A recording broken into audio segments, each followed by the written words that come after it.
This is Future Fork, a show that explores the world of food and the decisions we can make today that will shape our future.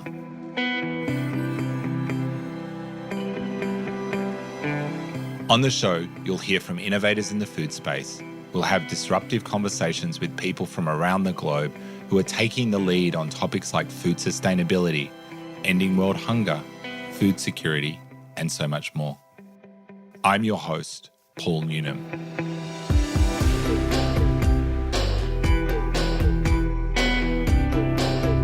Today on the show, I'm joined by the amazing Asma Khan. Asma is an icon of the food world, from starting private supper clubs in her home to founding the iconic restaurant Darjeeling Express. In today's episode, I join Asma in that very restaurant as she shares how she advocates for amplifying marginalised voices through food. She highlights the importance of community support. We discuss the challenges facing the restaurant industry at the moment, and Asma shares her beliefs about the connection between food, culture, power, and racism. All right, let's get into it.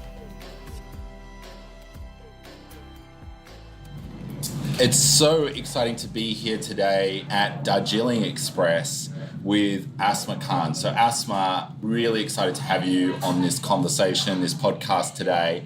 Who is Asma Khan? What is Darjeeling Express? How did this all start and come about? I will describe everything, but I need to excuse the noise that we will get inevitably because we are in my restaurant. We're recording in my restaurant in the only little private space we have. So this is my restaurant, Darjeeling Express. We began in 2017, but the journey of Darjeeling Express goes back even further to my house. I began from supper clubs, then I did pop-ups. At a time when no one even imagined that you could do a pop-up in a pub in Soho. Everyone was staring at me saying, what are you doing here? The world has changed so fast. Even supper clubs, I had to explain to everybody what it was. They kept calling it illegal restaurant. It was not an illegal restaurant. There was nothing illegal in it. But people had very little understanding. But everything really changed. In 2017, I got a space in Kingley Court. And with Kingley Court, everything changed. As in, I had to really learn how to run a restaurant. It was very hard. I learn every day. And I'm now back in Kingley Court after having had a short trip over COVID in Covent Garden. And I've written 2 books. And this is my story. It's amazing. And you started with Supper Club. What were you doing before? Who was Asma Khan before starting Supper Clubs and kind of diving in? Have you always loved food, or how did you get into this? I always loved to eat. When I moved to this country in 1991, I didn't know how to cook. And that's not unusual because in India, your mother, aunts, grandmother cook for you. You're a child, no one actually expects you to go out in the kitchen and get your own food. So I basically had not learned how to cook. I moved to Cambridge. My husband was an academic teaching at the University of Cambridge. He cooked for me, wasn't great stuff. And, if you are in Cambridge and you're not an academic, you're not a student, you really are nobody. It was a very hard time for me. I kind of felt very uprooted, almost bereft, because I left my family of so many people where you didn't eat a single meal on your own to this completely lonely life. And this is a time, 30 years ago, you couldn't call home, couldn't travel, there was no internet. So, I only got... So that's the dal getting ready. I'm sorry about that. No, it's good.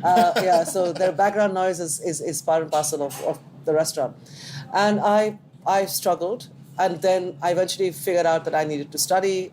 I studied law. Wow. And then I went on to do a PhD in law. So I'm a doctorate in law. Wow. And then I had 2 kids.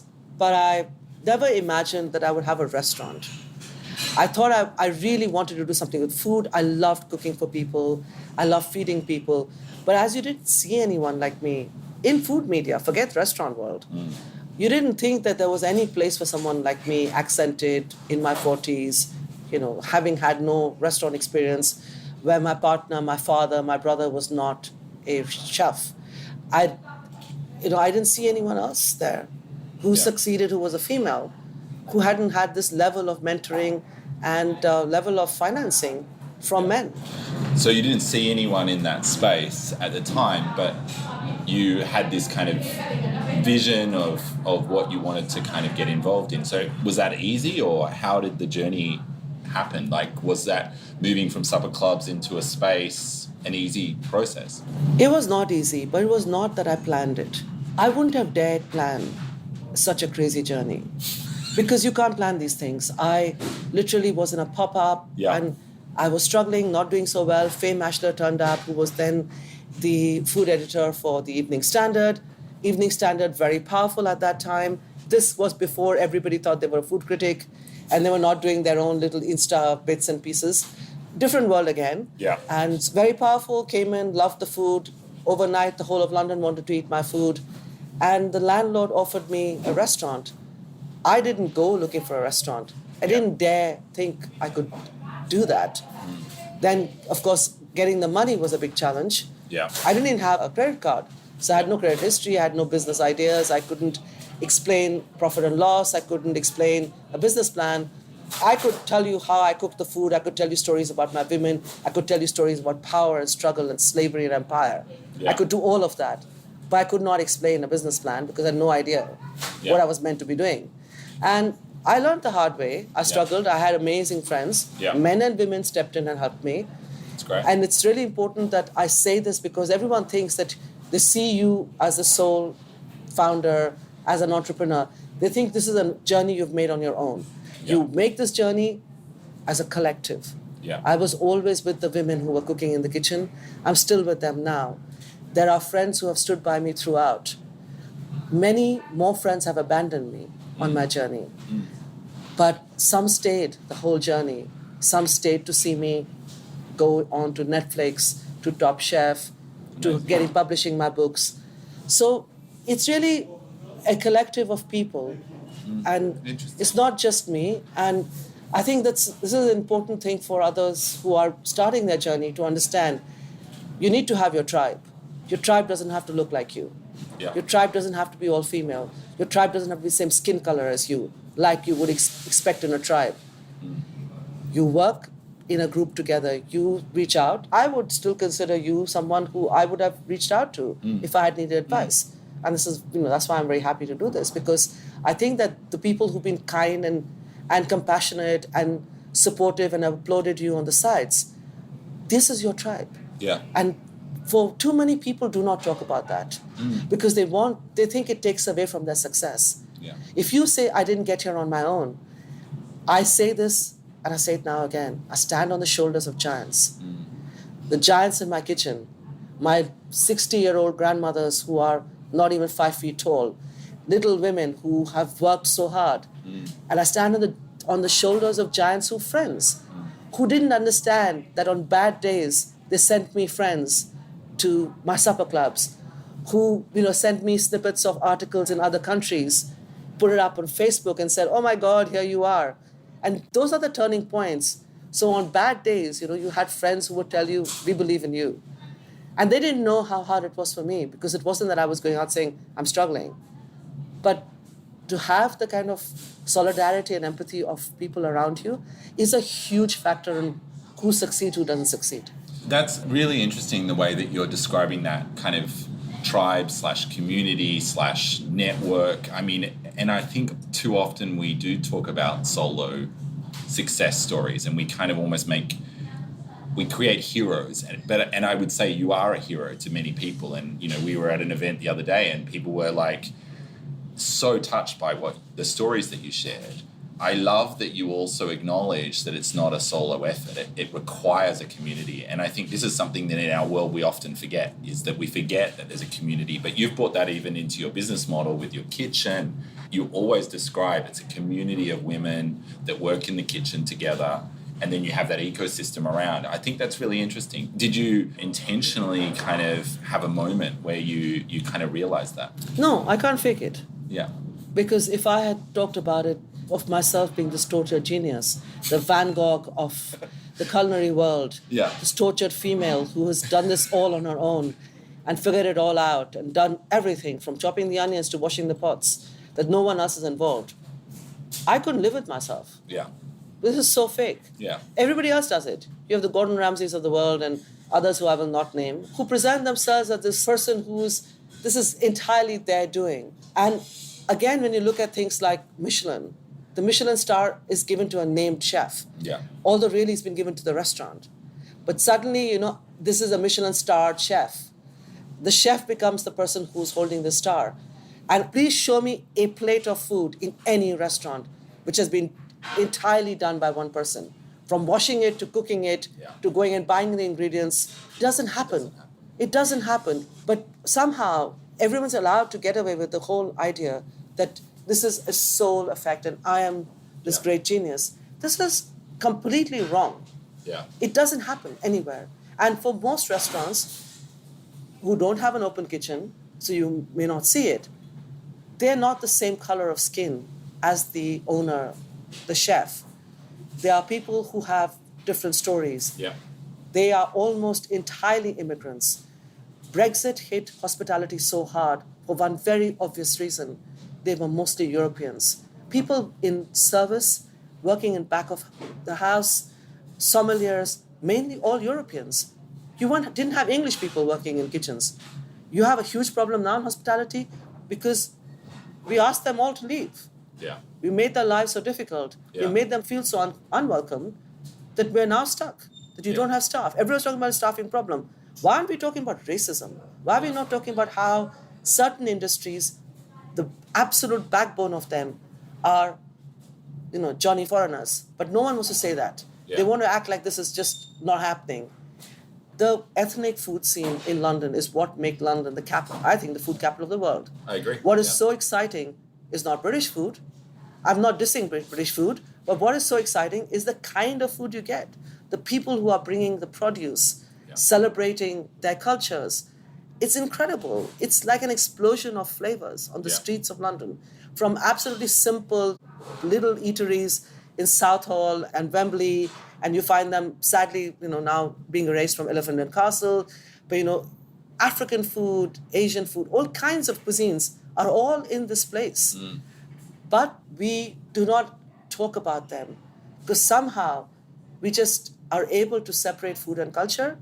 We take their food. We're not interested in their culture. We don't want to know about race. We don't want to know about power. We don't want to also know about the struggles they're having. So we act as if these things don't exist. Children, I'm always shocked. Immigrant children, especially who are Asians, are still bullied today by other kids telling them they smell of curry. Their clothes smell of curry. Yet these kids grow up and queue up to go to the latest place selling Indian food, Szechuan food. And this is across Asian kids. My kids only took packaged cereal bar. They refused to take a packed lunch. I know they were bullied. They didn't need to tell me that they only wanted to take a cereal bar instead of food from the house. Yes, people were telling them they smelled. There are serious issues about food. Our food is seen as smelly. We are seen as smelly. And then our restaurants, people come in and they become famous and people are all happy to eat these exotic dishes. Well, why don't you want to talk about what is the story behind these exotic dishes? Yeah. This doesn't happen. And I don't think it takes away from your glory the same reasoning why I think people who are seen as the face of a restaurant, of a business empire, should be proud to talk about their teams. We, when we serve our food, should absolutely talk about our food, about our people, about the stories, because otherwise what happens is that, food like my food is seen as cheap and cheerful. People will pay a lot of money for French and Italian and Spanish, even Portuguese food. And then there is, of course, the blip, which is the Japanese and Korean food, which is seen as, extremely kind of exquisite, beautifully presented. But my brown food, made by my brown-skinned people, is considered to be unsophisticated and as if it doesn't have any heritage. People will not pay for it. We have a far older culinary tradition than a lot of these other cuisines. Yeah. We are the people who brought spice to the world, rice, and the Silk Route. We're all connected. Central Asia and India, the connection and the contribution of the Portuguese who brought in produce. It is not just an Indian thing. It's not just a South Asian thing. We have benefited from interactions from Samarkand, from where Babur, the first Mughal king came, to the Portuguese who bought potatoes and chilies. Where would Indian food be without chilies? We should talk about everything. We should talk about who we are. We should talk about those who helped us. There is no space for xenophobia when you talk about food culture, but there's absolutely no space for racism as well. We need to have an open conversation, an open-hearted conversation. Food is a bridge that connects the host nation and the immigrant population. Yeah. This is a connection between people. We should be unafraid when we break bread to speak about the symbolism of what that bread is, where the stories came from, why the bread is called what it is, where the grain is growing, why are we growing simple things like I would say in India, why are we growing so much wheat when traditionally we ate millet? Our ancient grain, considered to be now unsophisticated, this kind of millet could withstand far higher temperature with global warming, didn't require so much water, didn't actually have so much pest problem. Everyone is growing wheat and now we're pumping water, pesticides in there. So we need to really talk about everything because everything, it is a holistic thing. Food is not something that comes to your plate in isolation. It just hasn't come in miraculously and beamed down on your table. A lot has gone behind. We don't want to talk about how it's grown. We don't want to talk about what's happening to water. We don't want to talk about, are we spraying? Are we stripping the land of everything? Is the topsoil so stripped of everything that there are no nutrients left? Because we haven't allowed what we used to have. And I remember this, land being left fallow for an entire harvest season to recover. Instead, people pump chemicals in there and grow again. So there are things that we have, the Green Revolution has been great. We have less people who are hungry. I'm talking about India. But we also now have an unnatural, abnormal food system where we are trying to mimic the West. And we haven't learned the lessons of what is bringing the West down. So a war in another country has impacted the cost of cooking oil. And everybody is talking about the cost of oil. Why are we even in this position where food is crossing borders? We're not growing our own. We're not using things that are grown more locally to us. Asma, as you talk, there's so much courage, I think, in the way that you talk about issues which some people will avoid. So, over COVID, Brexit, there's been lots of things exposed that are wrong with the restaurant industry, that are challenging the food system. And I know I've been to your restaurant and you come out and you walk around the tables and you say hello and you have an open kitchen and you bring that conversation and try and raise the voices. Where did this courage come from? Like, how do you feel motivated to really speak out and share some of these truths to people? I think it was my upbringing. My parents would always tell us, you are privileged because of where you were born. You could have been born in poverty. You could have gone to bed hungry. The fact that all of this is not happening to you. And my mother, at that time, I couldn't even visualize that I could have children. But she said that your children will not go hungry. Think of those mothers whose children are going to bed hungry. And also, I would now increase that to say, think of the mothers who put children on boats. The courage of women who are putting their children on boats to escape a very difficult life. Vilified by the press. We have become so small-hearted and so narrow-minded.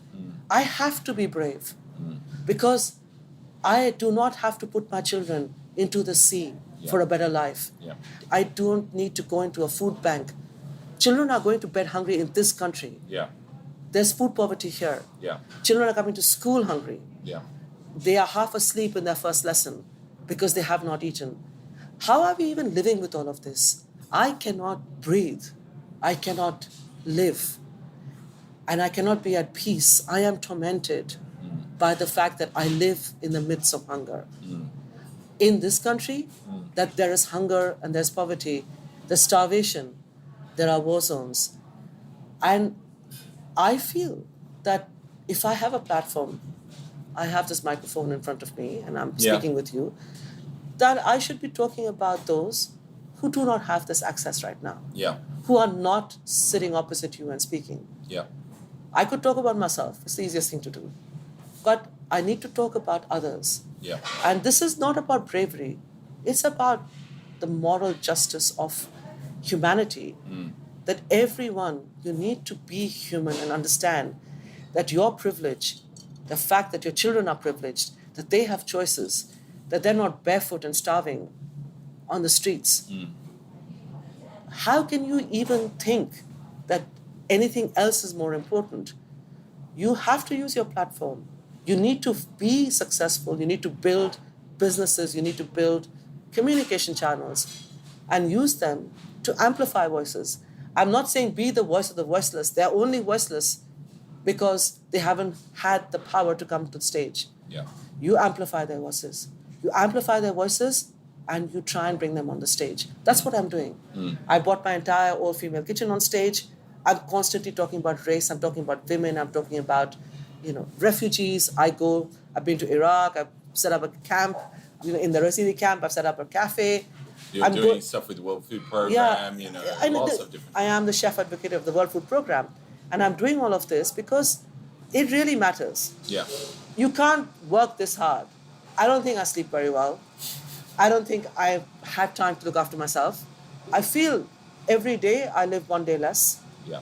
Every sunset is the end of a day. I don't know whether I will see sunrise again. I need to make each day worthwhile for someone else, not myself. I need to know every day I made a difference to someone else, that I liberated someone from all the fears. Women, especially women who are older, we tie ourselves down in chains. Women need to break the chains, and I cannot enjoy my freedom till I have set those women free. My freedom, my so-called success, any value, money, whatever I make, will not have any meaning for me if I know I didn't do something for someone else to be on the same path as me. And I hope, inshallah, I live one day to see someone surpassing everything I've done. I will not die till I see someone who looks like me doing everything I did and surpass all of my achievements. I want to live to that day. Yeah. I will. Yeah. I will see in my lifetime a young South Asian woman who will have the passion and the bravery and have the success I had and then go on to do something greater. One thing that you've talked a lot about is the power of, you're a natural storyteller, an advocate. I think your legal training gives you a good framework, but you also bring in food as a bridge to talk about culture. And often when we talk about food, we focus completely on flavor, and your flavors are great, and all, we focus on different things. But you also bring in these elements of power, these elements of racism, these elements of judgment that come. And that to me is just incredibly powerful. And so I really appreciate that. I suppose I'm interested in understanding, as you've journeyed through, how have your food stories and that kind of journey developed? And you've seen those intersections. Like, was that something that you just learnt, or is it something that the connections become more and more obvious as you go through life? Well, I've seen now video clips of myself in my home supper cups. I was saying exactly the same thing. Amazing. Because what I said then, and I say now, as a Muslim immigrant in this country, as someone who is almost 54 now, you can't take my food. You cannot listen to my music. You cannot wear my fabric. You cannot take parts of my culture if you do not sit down and respect me. Over a meal, I need you to understand who I am. Yeah. My food is part of my DNA. So is my music. So is my architecture. And so are things like yoga and Ayurveda and all these things that people are going around having golden milk. I want to talk to you about the spice. I want to talk to you about slavery. I want to talk to you about indentured laborers. When slavery was banned, the British picked up people from the most impoverished states in India and sent them off across the seas to work in plantations, to build railways. Let's talk about all of that. You can't just take away what is palatable, what is beautiful. Yeah. So now everyone is like, Bollywood is great, and you've got all this drama about everyone is watching the Indian Matchmaker. You've got television series on Netflix. All of this is very important as well. But behind all of that, there's a darker story. I'm not saying we should not celebrate our culture. I don't think you should This all singing, all dancing is great. Everyone dance to Bollywood. It makes me happy to see people enjoying that. But when you stop dancing, understand who I am. You cannot just take away everything that's easy to take and not even acknowledge the uncomfortable bits. The fact that the wealth of this nation, forget the Kohinoor and all the jewelry, the wealth of this nation was built on the blood of my people, on slavery, on Africa. And we are still in the dark ages. We are so impoverished. There are records of the amount of wealth that was taken out of Bengal, that's my state. That was too much that even, they impeached Clive, Governor General, because he had just crossed the lines and stolen too much. And these are not discussed. The fact that, we were a captive market in an area where everyone's talking about now, let's have competition, let's open up the markets. You took our cotton, you wove them in Manchester, in textile mills, and you brought it back to my country and said, this is the only fabric you can wear. This is in the memory of people, of their grandparents, great-grandparents. How are we not even discussing that? How did the West get rich? Why are we still so poor? Then let's discuss why I'm here. Why people who look like me are here. Why are the immigrants in this country? You want us to go home? What the hell were you doing in my country for centuries? You stripped us of everything. We are only working here. And when refugees come here, this whole thing of you being overwhelmed by people coming through the boats, they are running, they're escaping, often from problems created by Western interests. And even for those countries that are not, the instability, the lack of investment in the poor, in actually aid and charity, in looking after families far away, we ignore them till they turn up in our doorstep. They wouldn't have to come here. We actually, didn't cut back that aid budget and then didn't end up using the aid budget here for refugees. So, and foreign aid budget is being used now for looking after people here. This was never the case. And you've cut it down in any case so much less than what it was, percentage of GDP. There are serious issues, and I'm unafraid to speak about them because I feel that I'm happy with what I've achieved so far. If everyone said this is where it stops, your journey, and you get off the Darjeeling Express, this is your last stop, I'd happily get off. But the politics would stay. The politics would remain. That's the fire in me. This business and, the restaurant, all of this is things I care about. But if I had to stop today, I would stop. But I would still continue the fight for justice and equality and talk about race. Is there a future in politics for you, Asma? No, because then I'd have to... Well, you're involved in politics. Yeah, I'm involved in politics, but not in a kind of not formalized... As a politician. Not as a politician, because No, I wouldn't do it. I wouldn't do it because then I'd have to keep other people happy. I don't really care. You want to... I mean, it's so important to have advocates that can speak and to be able to challenge and to raise the issues without having to worry about... Yeah, and there are too many fragile, thin-skinned, mainly men in politics. I can't be bothered to deal with them. I've got chefs who are similar character in hospitality. I can't stomach them. So there's no point jumping in from the fire into the kind of deep well. Politicians are very much like male chefs, many of them, unable to deal with a lot of things.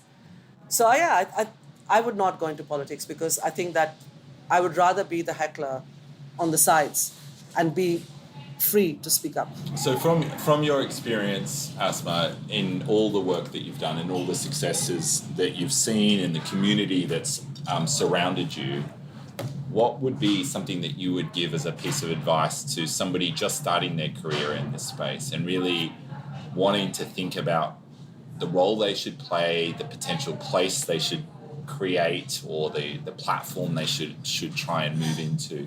What would be some words of wisdom or advice? I think the most important thing is make it purposeful. Make it something that has a meaning. And it's very important that you look at the ingredients. Where has it come from? Where is it grown? How is it grown?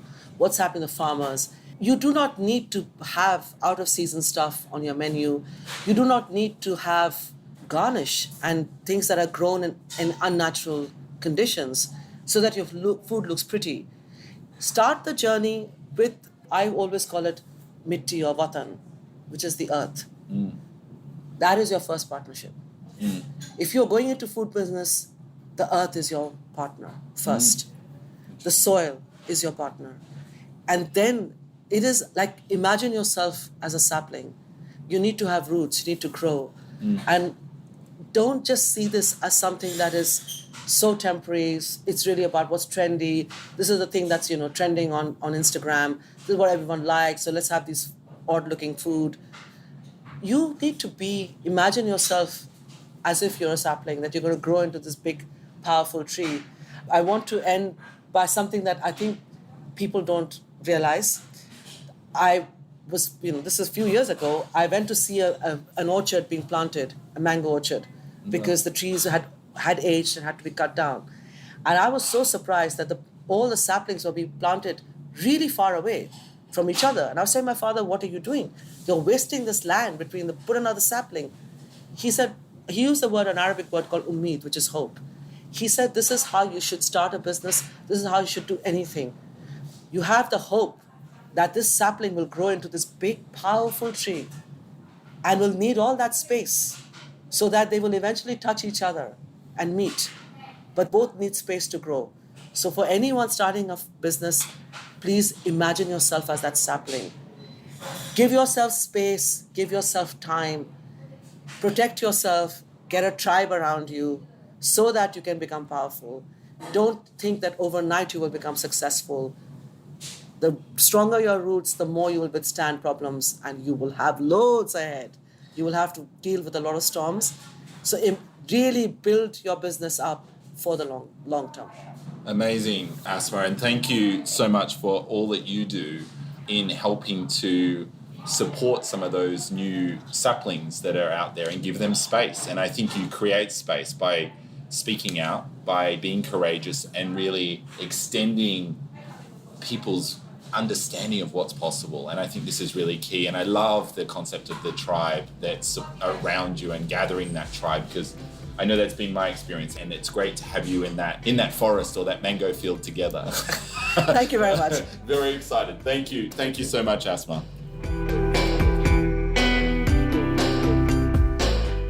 You've been listening to Future Fork, a show that explores the world of food and the decisions we can make today that will shape our future. Future Fork is produced by Disruptive Consulting Solutions and supports the SDG2 Advocacy Hub. For more info, head to the website futureforkpodcast.com. This show was produced with strategy and production support from Wavelength Creative. So you don't miss an episode of Future Fork, make sure to subscribe to or follow the show in your podcast app. And while you're there, leave us a 5-star review. It really helps others find the show. I'm Paul Newnham, and I'll see you in the next episode.